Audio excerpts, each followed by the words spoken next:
এই লোকে তো আমার আদিত্য এখানে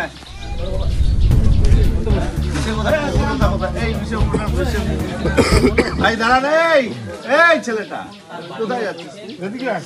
এখানে আসছেন, আমরা খুব খুশি।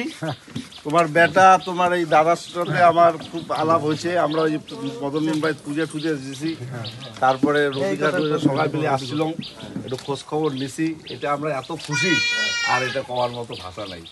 তোমার আমরা একটু বরণ করি নেই, আমার কাছে চরম সৌভাগ্য। এই ফুলটা রাখো, ধরো সবাই, আবেদা আসুন। আরেকটা কথা, তোমার এই সারা যাতে পান, তার ঠাকুর মদন মোহনের সবাই মিলে প্রার্থনা করছে। এই তোমার বেটা, তোমার দাদা, তাই একটা মদন মোহনের ছবিও দিল। হ্যাঁ, পূজা দিয়ে আসছিল, আর একবার গিয়া সবাই মিলে কিন্তু পূজা দেওয়া লাগবে, সবাই মিলে পূজা দেওয়া লাগবে। আমরা ব্যবস্থা করবো, তাহলে তোমরা ডেট করিয়ে যাবে। ঠিক আছে, মানে এই মদন মোহন ঠাকুরের যে আশীর্বাদ প্রার্থনা আমরা পাইলাম। আর রবিবাবু, রবীন্দ্রনাথ ঘোষ, উমরাও তোমাকে কইছে যে একবার গায়া ঠাকুর বাড়ির পূজা দেবার কথা, ওমরাও থাকবে, আমরাও থাকবো সবাই। এটা কিন্তু অবশ্যই যাবে, নিয়ে যাবো তোমরা। কিন্তু তিনি যাতে ফিরে আসে সেই দেওয়া হয়েছিল। আমি আরেকবার কথা বলবার চেষ্টা করব। বললাম, কতটা ভয়ে আতঙ্কে ছিলেন যখন বাংলাদেশে ছিলেন? ভয়ে আতঙ্ক ছিলাম,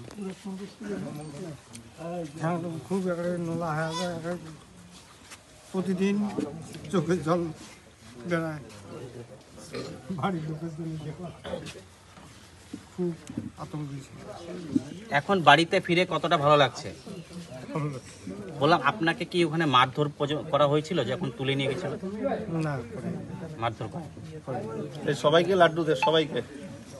কিভাবে বাড়ি ফিরলেন? ভগবান জানে কিভাবে বাড়ি ফিরলাম।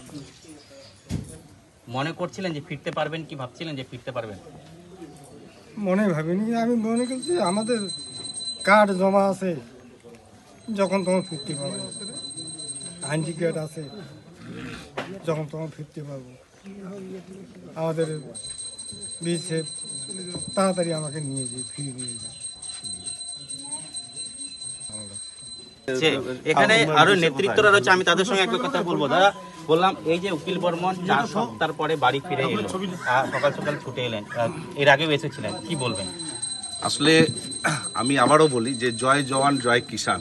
গতকাল আমাদের জোড়া আনন্দের খবরের দিন।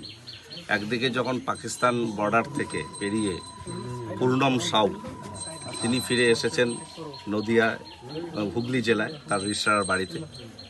ঠিক সন্ধ্যায় আমাদের কাছে খবর, উকিল বর্মন, ভারতীয় কৃষক, যিনি শীতলকুচি এই সীমান্ত থেকে বাংলাদেশের দুষ্কৃতীরা ধরে নিয়ে গেছে, তিনিও সীমান্ত পেরিয়ে বিএসএফ তাকে নিয়ে আসে এবং তার পরিবারের হাতে রাত্রেই তুলে দেয়।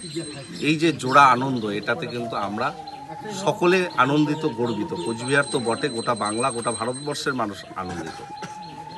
সেই বিখ্যাত সেই স্লোগান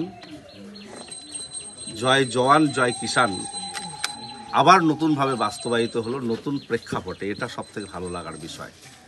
এবং প্রশাসন, কেন্দ্রীয় সরকার, রাজ্য সরকার, বিএসএফ, স্থানীয় পুলিশ, সকল মানুষের সার্বিক সহযোগিতা, সর্বোপরি মুখ্যমন্ত্রী মমতা বন্দ্যোপাধ্যায়ের উদ্যোগ, সবটা মিলে এই উকিল বর্মনের বাড়ি ফেরা প্রায় 1 মাস অতিক্রান্ত হয়েছে। এটা কিন্তু আমাদের কাছে একটা চরম সৌভাগ্যের ব্যাপার। এবং উকিলবাবু এসেছেন, তার পরিবার, তার আত্মীয় স্বজন, গ্রামবাসী সকলে উদ্বিগ্ন ছিল, আমরা সকলে উদ্বিগ্ন ছিলাম, প্রহর গুনছিলাম যে কবে ফিরবে, কবে ফিরবে। অনেক জটিলতা সামনে এসেছিল, কারণ একটা পরিস্থিতি, বিরুদ্ধ পরিস্থিতি সীমান্তগুলোতে দেখা দিয়েছে। তো একটা অনিশ্চয়তার বাতাবরণ তৈরি হয়েছে, কিন্তু অনিশ্চয়তার সমস্ত মেঘকে কাটিয়ে উকিল বর্মন তিনি ফিরে এসেছেন। তাই আজকে সকাল সকাল তাকে আমরা শুভেচ্ছা জানাতে এসেছি। প্রভু মদন মোহনের কাছে আমরা বারবারে আবেগ কাতর প্রার্থনা করেছিলাম, পুজো দিয়েছিলাম তিনি যাতে ফিরে আসেন। তাই আজকে সকলে মিলে আমরা এসেছি উকিল বর্মনকে একটু সাদরে বরণ করবার জন্যে।